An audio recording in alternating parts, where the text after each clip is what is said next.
श्री सतगुरु चरणों प्रोत परवेश एक अनेक सतार रब नमस्कार बुद्धा चरण घट घट में परवेश दंडवत वंदन गुरुदेव को निराकार जिस दर्श दिखाया दुख में चौकट के सुख से सीना लाया जन्म मरण दुख कटया मुक्त पदार्थ बीच समाया दुखी हो संसार है आवागमन दा भरण चुकाया यम काल न सिरो उतरे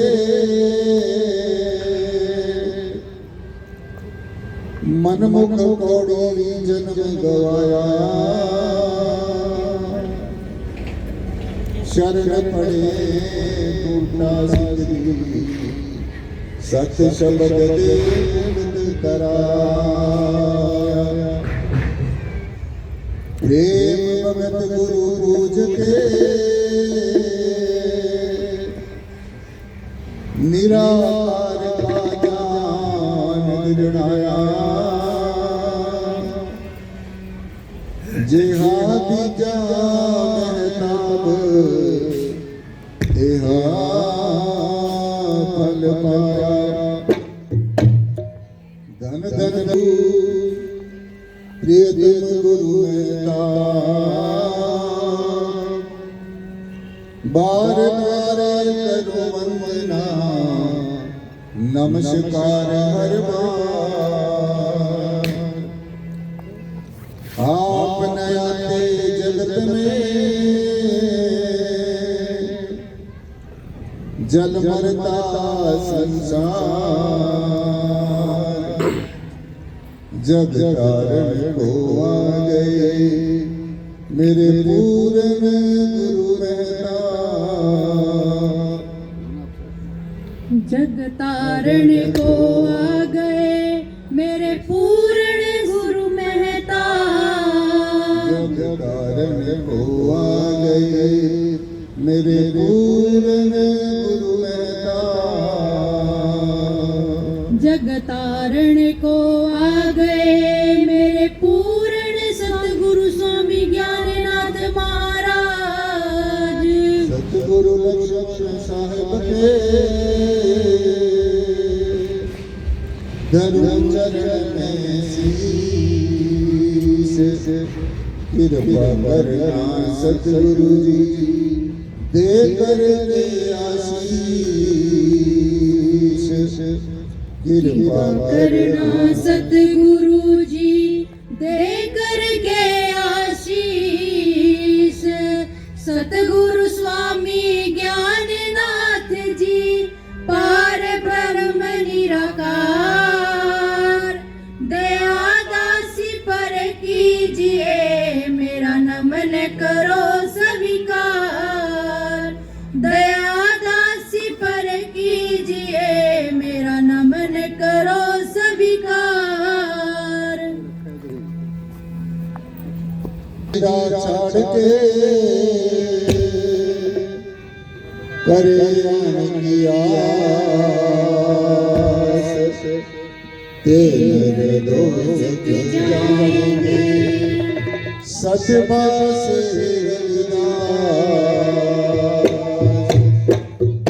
तेरे दोस्त जाएंगे सतबास रविदास स्वाधीनता पाप है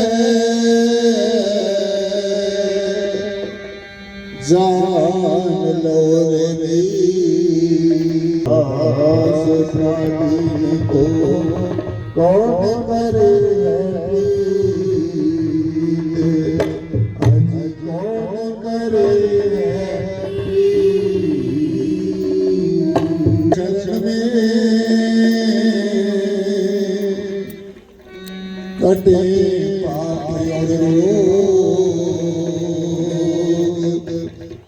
हर सो व्यापी मिले निरंतर हर सो व्यापी मिले निरंतर सतगुरु के प्रताप से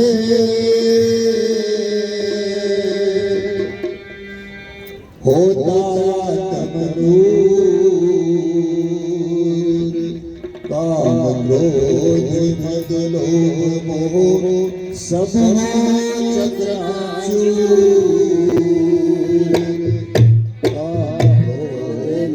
लोभ मोह सब हो चकनाचूर। नमो नमो गुरुदेव जी सत्संग आप सजाई आदि अनादि अनंत गुरु जी हरदम होत सहाय आदि अनादि अनंत गुरु जी हरदम होत सहाय। अजय हरदम होत सहाय।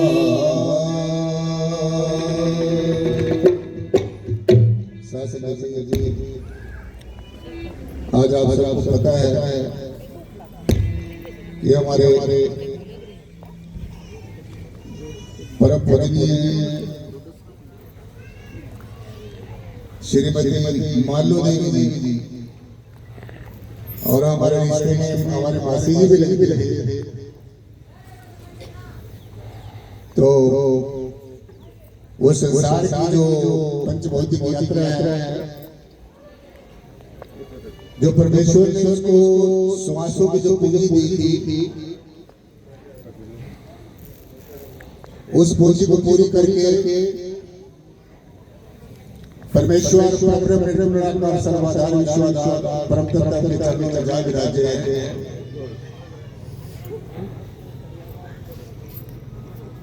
जो एक 6 जनवरी मेरी है 6 जनवरी को श्रीमती मालू देवी जी प्रभु के चरणों में विराजे और आज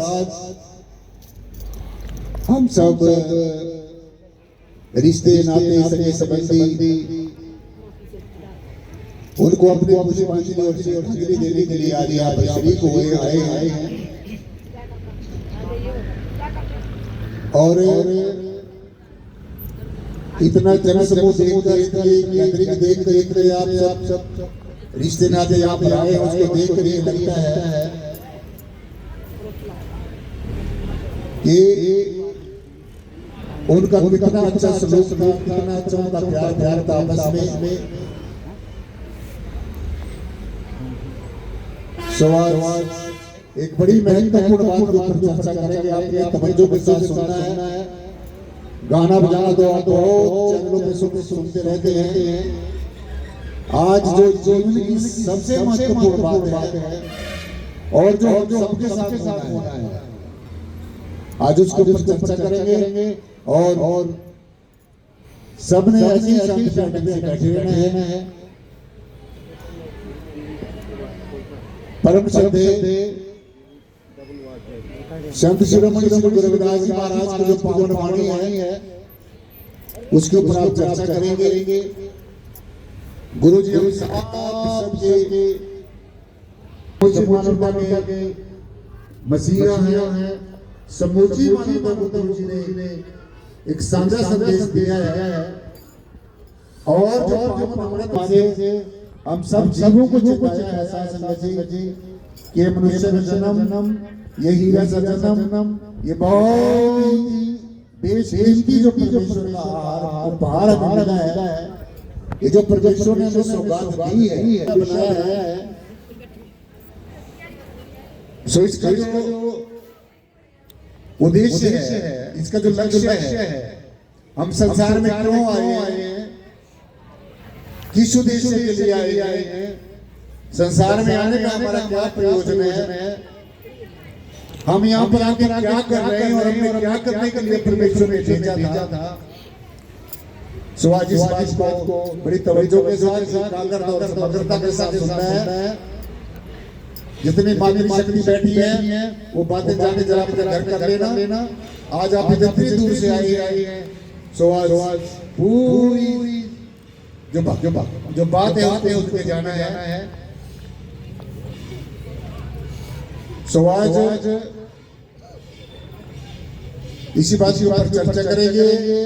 ये जो मनुष्य का जन्म, ये हीरा सा जन्म, ये बेसकीमती जो जन्म, ये गोल्डन अपॉर्चुनिटी, ये सुनहरी मौका हमें किस लिए मिला है। तो गुरु जी की पावन वाणी में उन्होंने हमें संदेश दिया, समूची मानवता को संदेश दिया है। सुनना है, भागना नहीं है, थोड़ी देर के लिए बैठना है, ये आपके काम आएगा। परंतु दुख की बात यह है, हैरानी और परेशानी की बात यह है, मुझे जगह जगह जाने का मौका मिलता है। जब कोई खास बात सुनने के लिए आती है तो वहां से ये काल की ऐसी माया है, वहां से लोग उठना, चलना, भागना शुरू कर देते हैं। तो थोड़ी देर के लिए बैठना है, अच्छी बातें सुन के जानी है। गुरुजी ने जो अमृत जो वाणी है उसमें संदेश दिया है कि जो दिन आवई सो दिन जावई, करना कूच रहन दिन नाही, संगी चलत है हम भी चलना, दूर गगन सिर ऊपर मरना। तो सभी ने साथ में ढंग से सुनना है, कान भी खोल के सुनना है और ग्रहण करना है। आपके जीवन में काम आएगा। गुरु की पावन वाणी है, वाणी गुरु है, वाणी बीच वाणी अमृत सारे। संतों की वाणी सुन के और खासकर जो गुरु के गुरु, पीरों के पीर, सिद्धों के सिद्ध, समूची मानवता को साझा उपदेश देने वाले परम श्रद्धेय संत शिरोमणि गुरु रविदास जी महाराज की जो पावन पवित्रमयी अमृत वाणी है, उसको सुनकर उसको धारण करके हमारा लौकिक जीवन और अलौकिक जीवन दोनों सफल हो जाता है। आओ सबने तवज्जो तक समग्र ताकि साथ श्रवण करना है। बोलो सद्गुरु भगवान, बोलो सद्गुरु भगवान की जय। सोत न जाई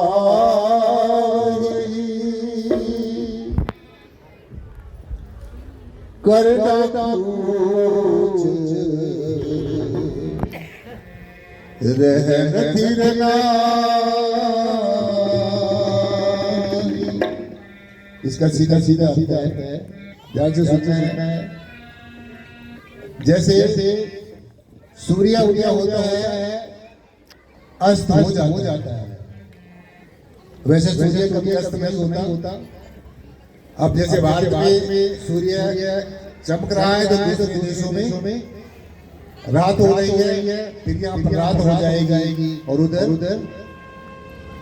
जो दिन हो जाएगा। ये सूर्य अपना चक्कर लगाता है और हमारे वैज्ञानिक विज्ञान कहता है कि ये सृष्टि हर समय घूम रही है।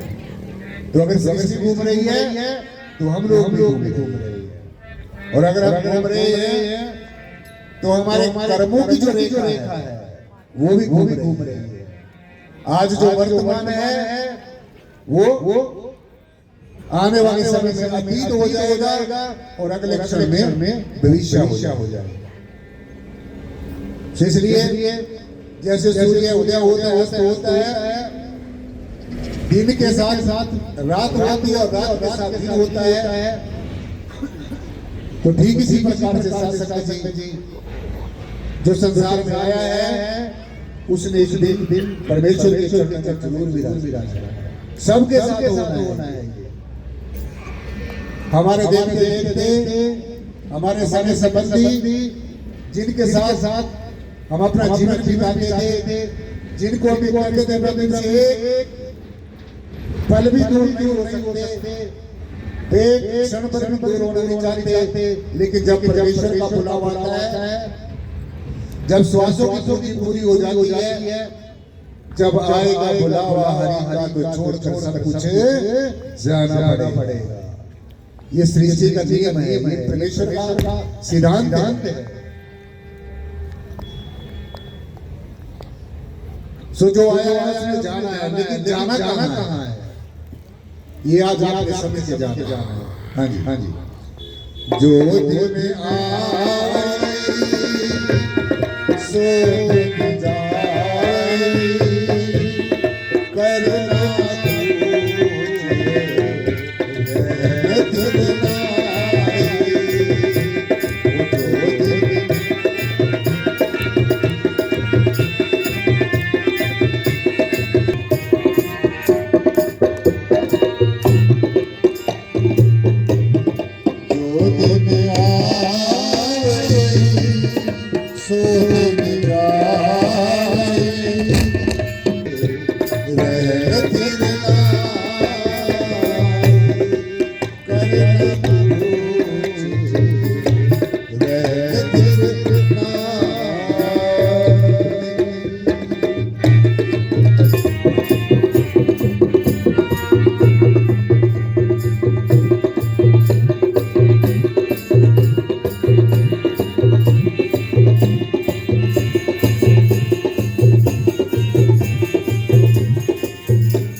जरूर गाली